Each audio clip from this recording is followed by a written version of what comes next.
Mga kaibigan, yung ating pong pinapaksa dito ay yung pong pagkasiga-siga ng mga Duterte na pinamalas naman ni Sara Duterte na sabi niyang baka ganunin ko, ibig sabihin patayin yung ganun po. Yan si Bongbong Marcos. At yung labi ng kanyang ama ay papahukay ko at itatapong ko sa West Philippine Sea. Ito'y sobrang paglapastangan na sa kultura ng Pilipino, mga kaibigan. At yung kanyang kapatid naman, si Baste. Abay, kanina kausap ko po mga kapatid na Muslim na nanghalian po kami matapos po magdasal. At pinakita po sa akin yung posting ni Baste. Sabi niya, maghintay lamang ito mga taong ito. Pag nakabalik kami sa Malacanang sa year 2028, yung Ilocos Norte ay pupulbusin ko.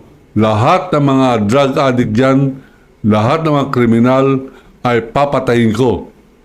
At tandaan nila, yung ginawa ng tatay ko sa Marawi, gagawin ko sa Ilocos Norte yan. Bobombahin ko ang Ilocos Norte.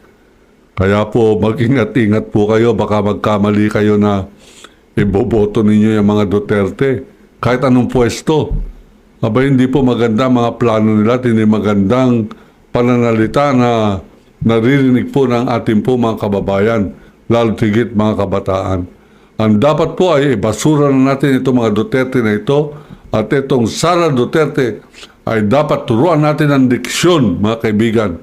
Iparamdam natin sa kanya na hindi na takot ang mga Pilipino sa mga Duterte sapagkat nagkakaroon na po ngayon ng bagong kaalaman, ng bagong pagtingin sa kanilang sariling dangal at bagong pagmamahal sa bansa. Yan po ang mensahe natin sa mga Duterte. Ako po si Kawaldi Carbonell nagsasabing iniibig ko ang Pilipinas.